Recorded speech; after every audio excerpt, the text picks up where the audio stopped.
السلام عليكم ورحمة الله تعالى وبركاته. مرحبا بكم معايا في وصفات ام يحيى وامي كويزين فاتي.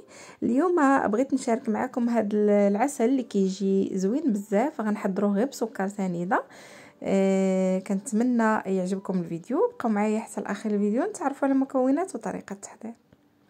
المكونات عندي هنا 2 كيلو ديال سكر سنيده، يمكن لكم تعوضوه بالقالب، راه بحال. عندي هنا حبوب اتاي، وعندي واحد 3 ديال القرنفلات. بالنسبه اللي ما كيحبش المذاق ديال القرنفل يمكن له يستغنى عليه. عندي هنايا عويدات ديال القرفه،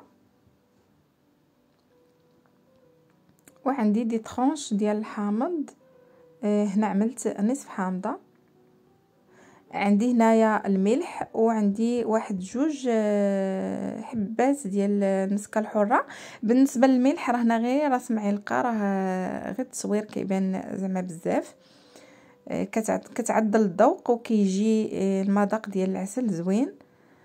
هنا في واحد الثوب غادي نعمل داك اتاي مع القرنفل باش ما يتشتتليش في العسل. وهنا غنعمل اطرو ديال الماء. بالنسبه للعبار يعني 2 كيلو ديال السكر سنيده معها اطرو ديال الماء.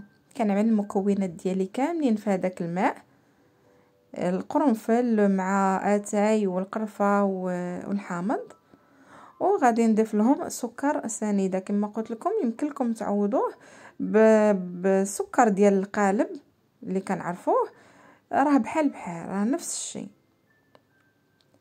هنايا كنحاول انني نحرك هاد السنيده هذه حتى نحاول هكا تذوب ليا في هاد الماء هذا على هاد الشكل هذا صافي. وغادي نوضعها على النار في هاد المرحله هذه، يعني فاش كنعمل الطنجره ديالي على النار كنجهد العافيه، يعني العافيه كتكون مجهده حتى كتبدا تغلى.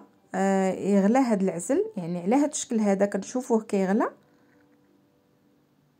عاد كنقصوا النار وكنخليوها على عافيه مهيله صافي. ومره هكا كنحركوا العسل ديالنا، ما نساوهش مره هكا نحركوه.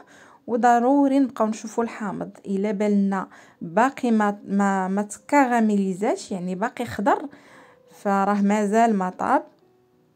دابا تقريبا راه نصف ساعه هو كيطيب ليا العسل، يعني باقي ما طابش. غادي نضيف هنايا ديك الملحه، دقيتها هي والمسكه الحره باش تدق لي المسكه.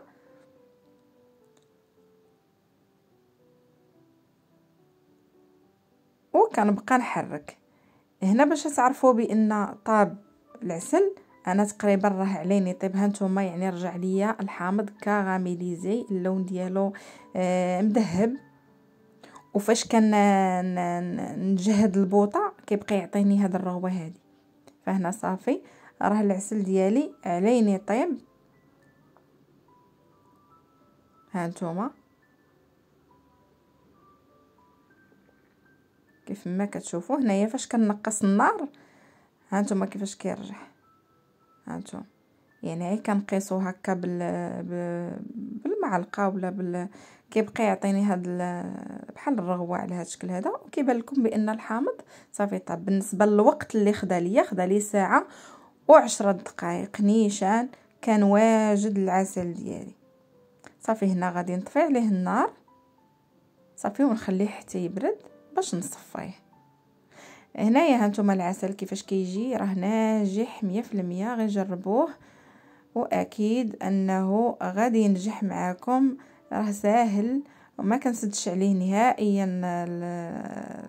الطنجره كنخليه على هذا الشكل هذا، فاش كيبرد كنعملوه هكا في قريعات ديال الزاج ونعملوه وهو بارد ماشي سخون. وشكرا اللي بقى معايا حتى لهذا الجزء من الفيديو. نتمنى انه ينال الاعجاب ديالكم. نتلاقاو في وصفه قادمه ان شاء الله، والى اللقاء، مع السلامه.